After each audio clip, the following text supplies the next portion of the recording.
So we haven't talked about this much. Star Trek is always about inclusiveness, and although we Star Trek fans believe that, we don't really talk about it so often. We're going to talk about it today. So let me introduce Dan Deevy, who's going to MC this panel, and he'll take you from there. Hello, everybody. Good morning. Thank you all so much for coming out so early in the morning for what's the name of this again? Can we all say it together? GAAYS in Space. Yes, thank you. What a great way to start the morning. To actually kick things off in a really fun way, I have 2 trivia questions, and the first person to get the answer right is going to get a rainbow tribble. And who doesn't love rainbow tribbles? Okay, first same-sex kiss on Star Trek was between what 2 characters? Bam.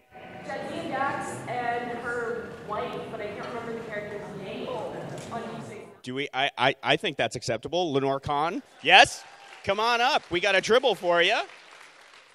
Ready? And now second question. Second same-sex kiss between which 2 characters? All the way in the back? It was Mira Kira and Mira Esri. Absolutely. Come on down.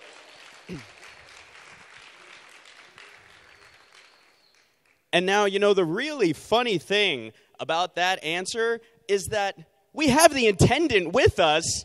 Ladies and gentlemen, Miss Nana Visitor.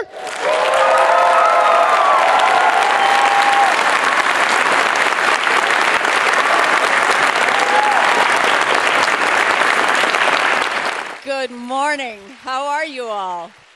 Good to see you. Oh, yay. First panel of the con. Excellent. 9 a.m. and Nana is here for us. Can we just one more round of applause for Nana Visitor, who has been so amazing Thank you, guys. throughout this entire process.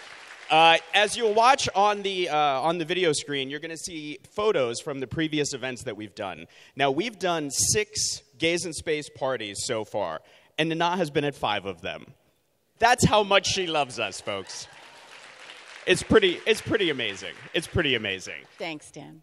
And now let me just tell you guys a little bit about where GAAYS in Space came from, just in case you don't know the history. I grew up in the 80s. I was a latchkey kid, and my role models were found on Star Trek. That's what I looked to kind of tell me what it meant to be a good person, to, you know, grow up to be a good man. And when I got a little bit older and realized that I was gay, there was this question that, you know, this is the world that I want to live in. These are the people that I look up to. But where am I? Why is there no one on this show that's like me?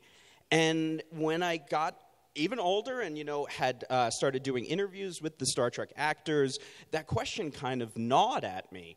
And I finally started asking it and was in a position to be able to talk about it with the people who played these characters. And in fact, I think we talked about it here in Vegas. Mm-hmm. And that was such a wonderful opportunity that when there finally was a gay person on Star Trek, I decided to throw a party. Because all this time, we've been waiting for this, and it finally happened. So we threw a party here in Vegas, and we invited Nana. She came. I love this story. She said, Dan, I could probably only stay for about 20 minutes. I said, totally fine. Like, just having you there will mean the world to us. She stayed for 3.5 hours, which was amazing. It's a good party. And so after that, GAAYS in Space was born. People had so much fun. They wanted to know when the next one was. So I said, I think I need to plan some more parties. And so here we are now. This Friday, we're having our 7th party here in Vegas. And Nana will be with us. We'll also be doing a GAAYS in Space family brunch during the day at noon. Same location as the party. If you guys don't have tickets, we have a booth this year. GAAYS in Space is official enough that we have a booth in the vendors room. So just come by and see us, and we can give you all the information about that. But yeah, Nana, do you want to say? You know, the thing is, for Star Trek, the people that come up to me, I don't know why I'm behind here. I don't want to be. Yeah. there. The people that come up to me and talk to me and say what the show and all the shows have meant to them, it starts with their family, and it starts in their childhood, and it's something that, you know, it's part of their fabric. And to suddenly feel like they're, you know, as they grow, they're excluded, it makes absolutely no sense. So this is everything that Star Trek stands for, and inclusion, and it's a wonderful way to, and what I love about each party is it's been fun, it's been positive, and it's been inclusive. I have never felt like, well, you're not gay, so you're, you know, we accept you because you're Star Trek. No, it's everybody there having fun and laughing.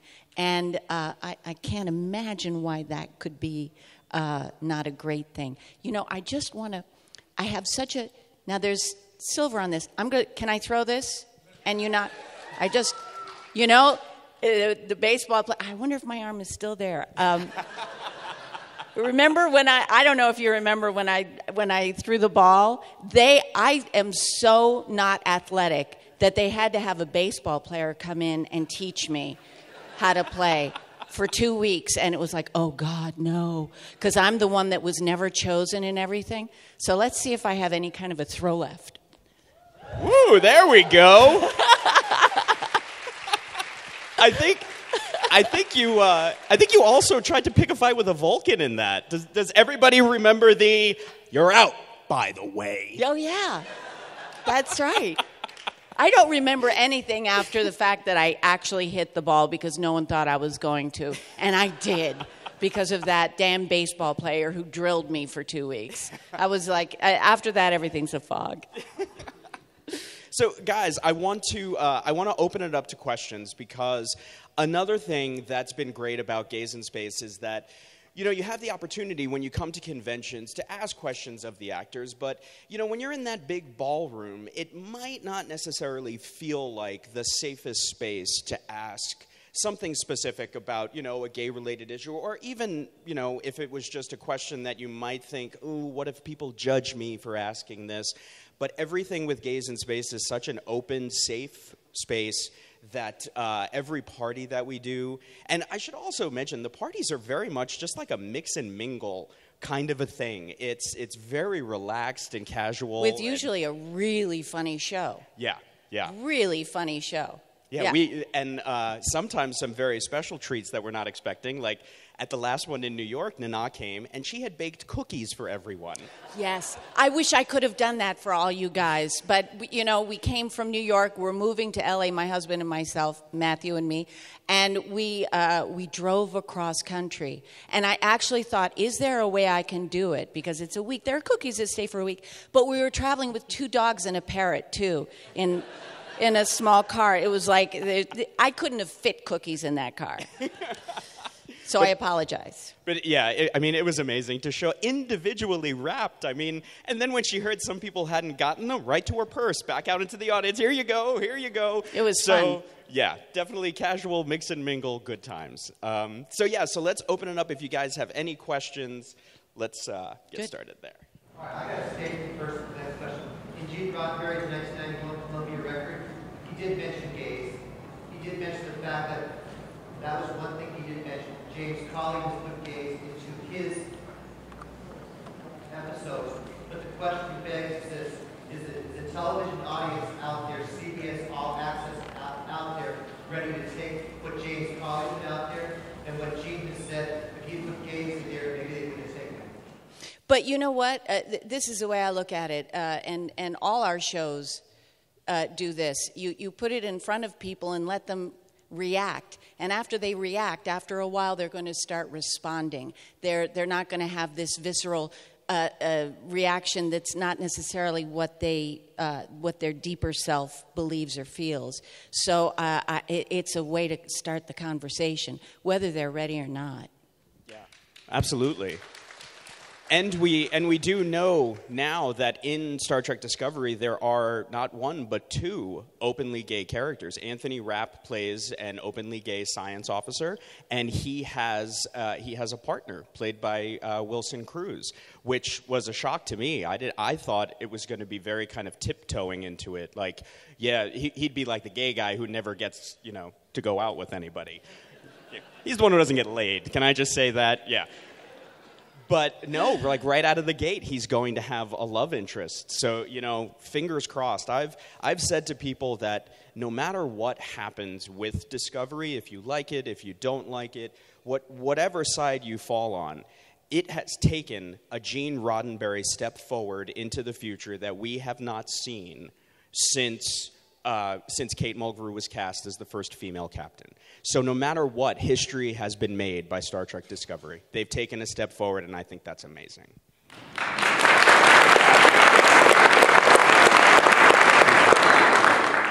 Who else has a question? There's one right there. First off, Kira is so, mean sometimes, and you're just the cutest person ever. Thank you so much. I know there was, after the Jadzia kiss, there was a little bit of, controversy. I know the audience didn't react to it quite so well. So I was wondering who prompted the, kiss between you and Ezri. Was it, something you decided, or was it something the writers decided? No, that was the writers. Most of this stuff was the writers. I don't think that we ever came in with ideas for our characters. But Ira Stephen Bear, he is so brilliant and so thoughtful and smart. And he put us in some really amazingly gray situations that were absolutely wonderful. Yeah, no, that wasn't me at all. Next.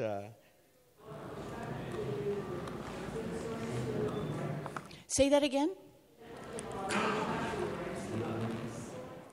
Did the network give a lot of pushback? Here's the thing. We were syndicated and people were paying attention to other things. They really were. And that's how we got away with so much of what we did. We just kept chugging along, and it was like, oh, they're the black sheep of the Star Trek family. And so they kind of ignored us, and we just kept doing our stuff and getting it in. And that's true. That's how we got away with a lot of things. But then also on that day, the day that you were filming for the kiss, wasn't it like a crazy packed set? Oh my gosh! To me it was another day on the set. It's a scene, and I'm walking in my. Let me tell you something about the intendant outfit. It was rubber. It was hot, and it squeaked. So, I'm without sound, I'm looking all, whoa, whoa, whoa. But in reality, I'm like, it takes all of it out of there. But this day, I'm coming on to set, and it's like, what's going on? I had to push through people. I had no idea what was going on, and then I realized every crew member from every set on Paramount heard about the kiss between two women. They all showed up to see it. It's kind of like, the internet was around. It's like, don't you guys have internet? Like, why is this such a big deal? I know. It was a big, but it was a big deal. It was a very big deal. Yeah. Yeah. Hi, the documentary, the Amazon documentary, I'm very excited about. What's the kind of reaction you guys have so far out? People are still DS9. I think it's just fascinating that people came to it after. Well, I think Netflix has a lot to do with that. Look, how many, the original series, it mostly, when I saw it, reruns. I was a chorus girl on Broadway, and before I'd go to do a show, I'd sit and eat my dinner and watch Star Trek. And, sometimes it freaks me out when I see Bill and stuff. It's like, oh, my God. Because he was such an idol. And I have to say, I was one of the ones that thought he was quite a fine guy. So it's always still a little weird for me. But it was in reruns that it got so huge, right? I think that's happening for us. And also, the climate today, it's gray. And we're talking about things that we need to talk about now. So, I think it fits. And there are a lot of young people watching it. There are a lot of 15-year-olds who come up to me and go, "You're Major Kira." It's like, wow, how can you still tell that? Well, and then they've only gotten to season 6 because you're Colonel Kira by the end of That's it. right, So, damn it. That's yes. right. And also, when you think about it, everything that you guys were doing that was against the rules back in the day is what television is Right. today. Right. You couldn't have continuing story arcs. You couldn't have all these recurring characters because the audience wasn't smart enough to keep up. Well, Give no, them an hour. you couldn't binge watch. Now Right. you can binge watch. I Right. love binge watching. It's such a great thing because you just want, and you keep the continuity going. Yeah. And now you can watch Deep Space like that, and it makes a lot of sense. Yeah, so Yeah. It was a show that was made then, but really kind of made by the rules of and for today. Right. So, yeah, so if for some reason you guys haven't seen it, watch it, binge it, tell your friends. Because there are, people, I find it so funny, Star Trek fans, some will have such strong opinions about certain series. And it's like, no. With Deep Space Nine, you need to watch the whole thing. It is a 178-hour-long story. Watch the whole story. But Dan, there are still people. There are people who take great pleasure in coming up to me and saying, "You were Kira on Deep Space Nine." I go, "Yes," and they go, "Never really liked that one." Don't come up to me then. Whatever. They do. Like, you've just brightened my day. Thank you. Thank you. Yes. I know you don't have a crystal ball and see the future, but do you feel we're working towards a future where gay, straight, woman, man does not really matter at all? You want to take that one, or? The optimist in me, the Roddenberry in me, wants to say absolutely, unequivocally, yes. And I think eventually, that will be the answer, yes. Right now, times are a little tough. We're struggling a little bit now where we kind of feel as though we have taken so many wonderful steps forward over the last decade. So much has happened. And as of late, we've taken a couple of small steps back. But that's temporary. What we're dealing with right now is a temporary situation. The majority of Americans, and especially people abroad, the majority of humans get it, and they don't care. What difference does it make? What impact does it have on, I don't see a man and a woman kissing and think, oh, seriously, in front of me, this is ruining my day. This is all. What do you mean you love her? I don't want you to have that kind of love. This is gross. Nobody cares anymore. So, yes, I think we're getting there. I think we're stumbling a little bit now, but I think we're getting there. I remember the 70s. I was a dancer in the 70s, and most of the guys that I worked with were gay. On Broadway, dancers, and some of them had to hide it. And when AIDS hit, it just took away almost a whole generation of young men that I was working with. I did one show where every man except one died of AIDS, and they were scared to talk about it. Some of them didn't go home to their parents because their parents didn't know, and died alone. So. From my perspective, oh my God, yes, we're getting there. We are totally getting there, and I only see it getting better and better.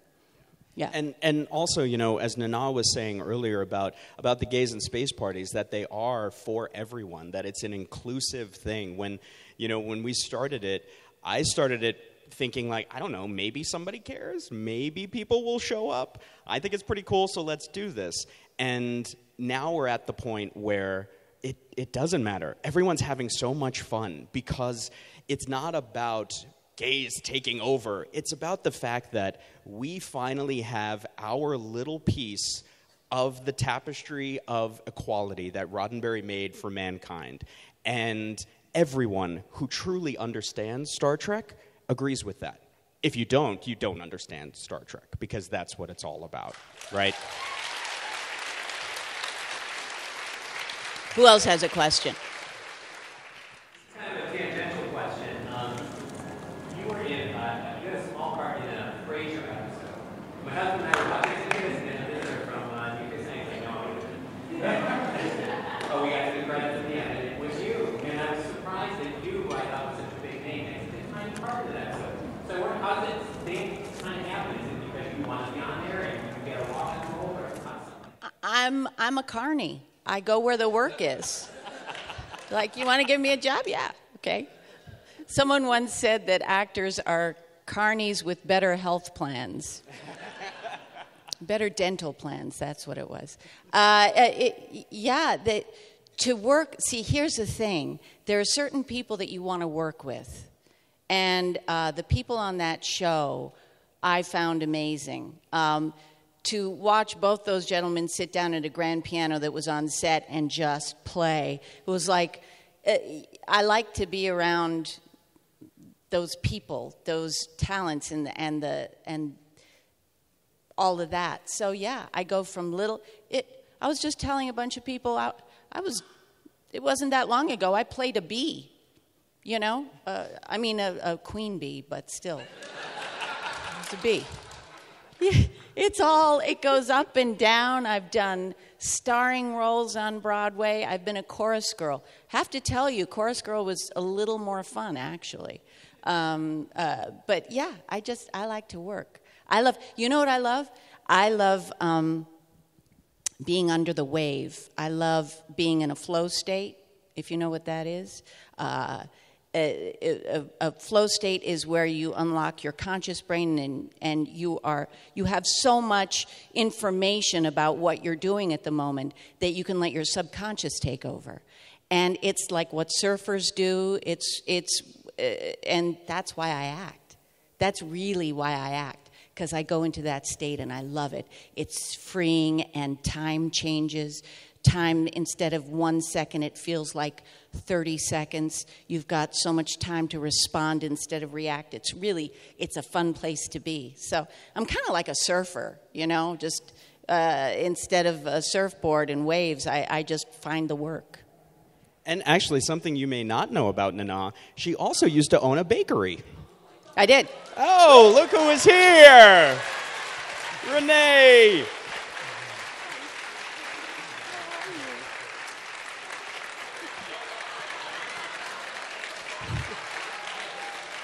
I love him so much. I love Renee. Can we steal Renee for a quick question? I have a question. Renee, can you come back? Renee, just a quick question. They want a quick question here. Yeah, what? Thank you. Thank you for coming back. Thanks. Okay, my dog ate my hearing aids just before we left, and they're like my glasses. How many of you wear glasses?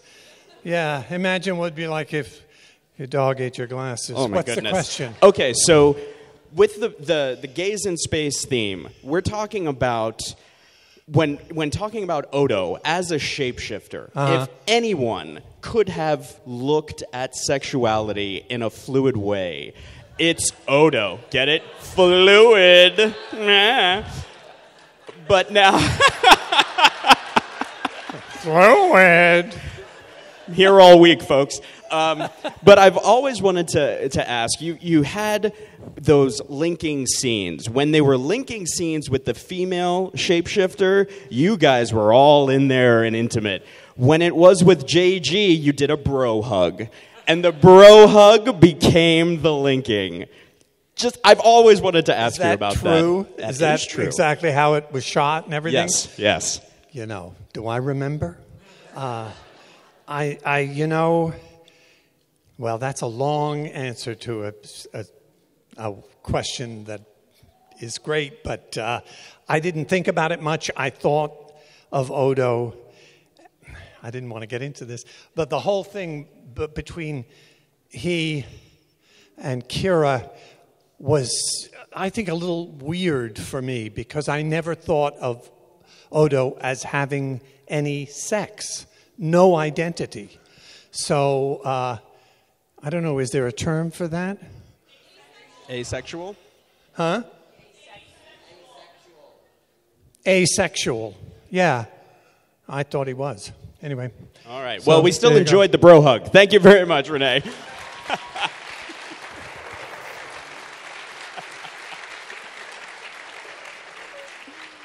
That's just one of those questions I've always had. Because when it was coming up in that scene, I was, are they gonna like put their faces in, like face to face? And it was like, nah, come on, dude, we're good, Yep. Sorry. Yes. Anybody else?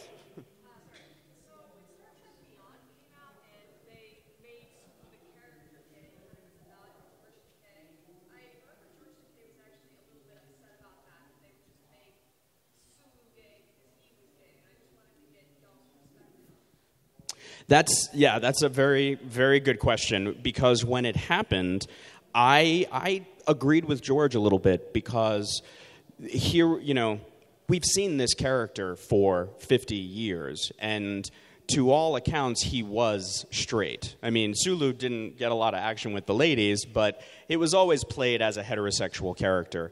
And so at that point, to suddenly change and say, no, he's actually gay, I found a little strange. But at the same point, I said, but we're there.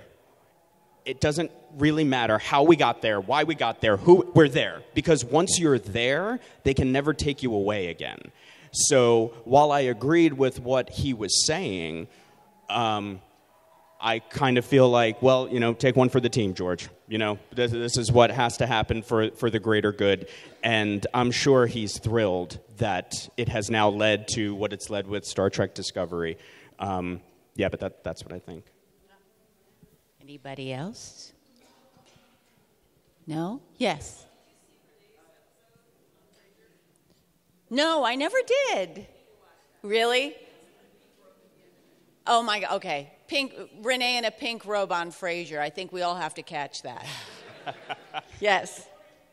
I know the Star Wars movie, the new one, I think it was the first one, there was and my friends were really excited, my straight friends were really excited, because they were like, there's a gay moment in it, and it was less than 2 seconds of oh, he has a husband maybe, I think.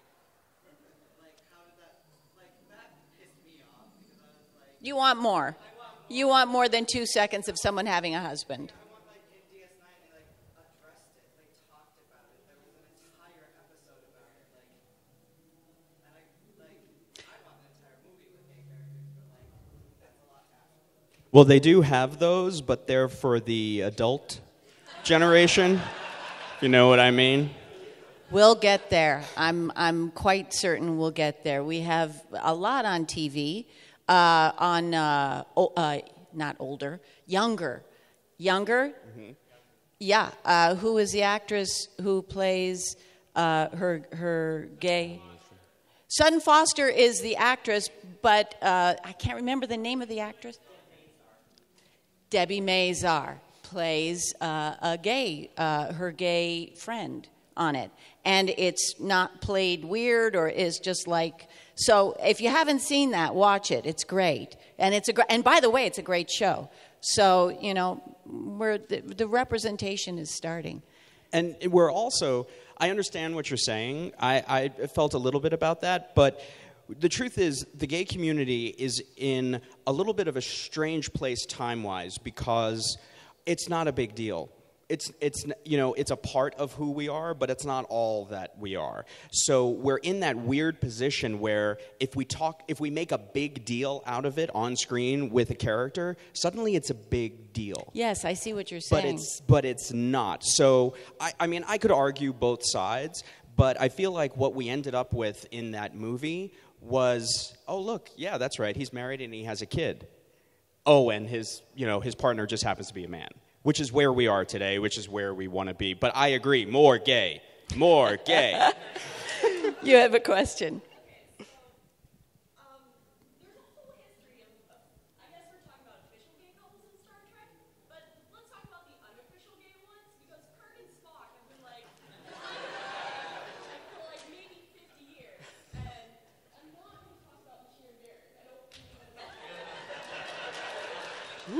That's a longer conversation, right? Yeah. Maybe we could talk about that because I know Gene did an interview where he compared the relationship between Kirk and Spock to Alexander the Great and Feiston, I think, is gay lover officially. So if you guys could talk about that for a little bit, like unofficial gay stuff, I guess. Well, Nana, what do you think of the Kinsey scale? I'm a firm believer in the Kinsey scale, and that we're all somewhere on the spectrum, and that love Is love. is love. And it can start in one way and maybe become something else. So, I don't know. What do you think? I agree. And whether it's consummated or not, if it's love and strong feelings and, support and all these things, it's valid. It's a loving relationship. And I do think they had a loving relationship. And Bashir and Garrick definitely had a loving relationship. They did. They totally did. I'm with you on that. You had a question. Yes? Do you think that Jadzia and Kira had any kind of tension going on at all? Because I think, as a watcher, I just found this series. I mean, I'm so blown away by it. It was so far ahead of its time. But it seemed to me like the writers were maybe trying to make them really close to pull in the lesbian population. In case you couldn't hear her, did the writers try to create tension between Kira and Jadzia to pull in the lesbian population, the lesbian watchers? I think they were trying before their sexuality just to find the relationship between women in there, and I think they struggled with it. I know that we wanted more away missions together. It never quite happened. Not sure why. But I agree with you that would have been something interesting.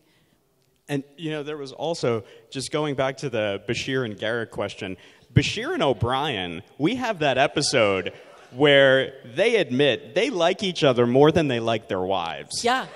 It's like, I love my wife. I just like you a little bit more. Just throwing that out there. That was in there. I remember that, yes. Back kind of leading off of that question, in the promo video for the DS9 documentary, both you and Terry Farrell were pondering, what if Jadzia and Kira were the major romantic couple as opposed to Jadzia and Worf? How would you have liked to have seen that happen? That's right. What she just said. In the documentary, there's a little promo, and they in the bubble above our heads, they say, maybe we should have been the couple. So now, in retrospect, maybe they're thinking, the writers are certainly thinking about it. It would have been as natural, maybe more natural, than having a relationship with a bucket. I hate to put it that way, Renee, I'm sorry.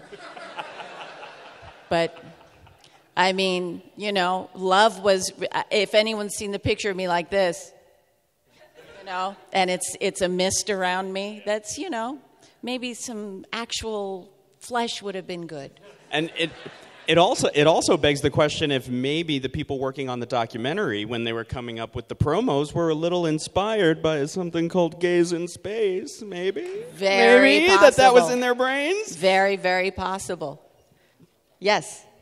We've had a chance to talk about Jadzia, but I also think that Dax actually is kind of an interesting character talking about shifting identity and shifting gender over someone's life. And I think has been a real interesting, and that's how the Trill were first introduced to Next Generation, kind of tugging at that idea of is who we are tied to our biological identity or the host in this case. Yeah. So I think that Jadzia Dax, but also just Dax, gave kind of it's Curzon Dax and Jadzia Dax, gave an interesting way to start talking about how someone's identity can shift over their lifetime. Yeah. And how that's not always necessarily tied to who you're used to them being. Could you all hear that? Yeah, good. Yeah, I agree. Yeah, that's an excellent point. I think that, and that some people have commented that, you know, I keep saying the first gay couple on Star Trek, and people, no, Dax. And the point that I make with the Star Trek Discovery couple and with Sulu and his husband is that for the first time, it's people who are human beings who just happen to be attracted to the same sex. There's no sci-fi twist to it. There's no but it's okay because she's a worm who used to be a boy and he's the worm who used to be a girl and they were married like boys and girls. So there's no, there's no sci-fi twist needed because back then, God, I mean, it never would have happened if they didn't have, thank God for the sci-fi twists. Thank God we had all of that available to us because we never would have seen it otherwise. But today, thankfully, we don't need those twists anymore. Yes, that arm is there. I love it. Now you guys have to have one. And then I'll stop throwing them. You probably have a plan for these, and I'm going to... Now I want to do one. These puppies multiply, so just, get them all together in a room and watch out. Does anyone else have a question? What? Yes? Yes. So, being on social media is kind of a double-edged sword. Are you ever afraid of being on Twitter or Facebook? I am careful on Twitter and Facebook. I actually don't go on Facebook anymore. I just can't keep it all going. But I am careful if people message me and they are troubled. I'm very careful of the care I give them and what I say. It's all so delicate if people are in trouble. So that's the one time that I read something 3 times to make sure that they can't take it another way other than what I mean, That's the only time. Other than that, I'm just like I am and what interests me and what I'm eating. Not too much what I'm eating. I get disgusted. You know what? I had a bakery and I did catering in New Mexico and I loved it. And I actually thought, I want to do a show like this. It was just before they all started. And I watched The Chew. Do you know The Chew? And I thought, this is pornographic. It's porn. Everyone's like, about food. It's like, stop, just eat. And I went, I'm not doing it. I'm out. Occasionally I'll take pictures of the vegetables at the markets, if it's crazy, or stock that I've made. But other than that, I really try to avoid taking pictures of the food I'm about to eat. Usually it's something that I've made that I go, look at what I did.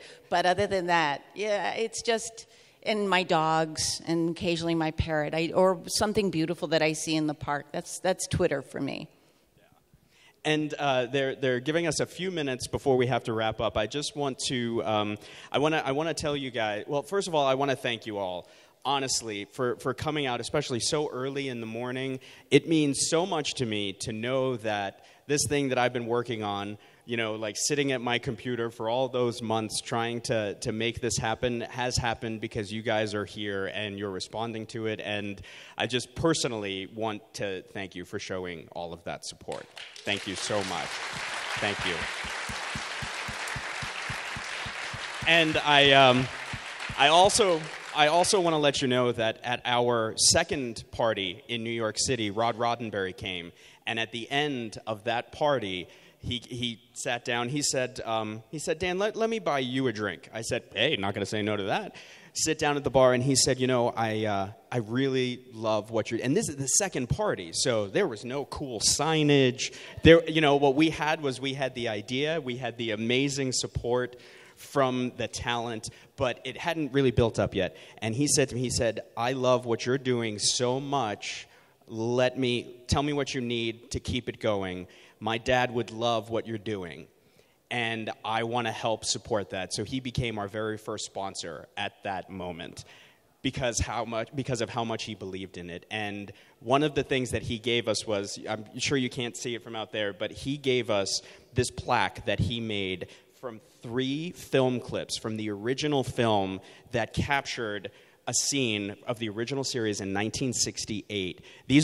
They're not like replicas or whatever. He had this made for us, gave it to us, and said, take this, run a raffle, do a sweepstakes, whatever, to bring in the money that you need to keep this thing going. So at the end of the party on Friday, we're going to be giving this to the winner. And excellent. There is still time to enter. We're also, another thing that we'll be giving away in a raffle. Nana, can you help me out? Does this work? Do you remember? It's like riding a bike, right? No, this totally works. Are most of them gay? This is surprising. Right? This is surprising. Yeah. I had no idea. Interesting. Yeah. It seems like an even split. Yeah. So we're going to be giving away this and a working phaser, and we have like tons and tons of stuff that we're going to be giving away at the party. So please come by the table in the room and join us at that party, because it's going to be a blast. There's going to be a free shuttle moving back and forth. We can absolutely. Well, I mean, Nana can dance. You don't want to see me dance. But we can absolutely dance. There's going to be live music. There's going to be a friend of mine who's an actor and a stand-up comedian is coming. He's going to do some stand-up comedy for us. We have a drag performance that's going to be happening. Great. It's going to be a blast. So please come, join us, tell your friends about it.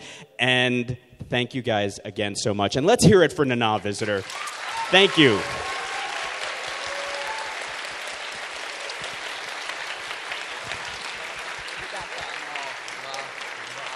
Thank you, guys. It's such a pleasure. I hope to see you there at the party. Let's have fun. Thank you guys so much. Let's hear it for Dan Deevy and Nana Visitor.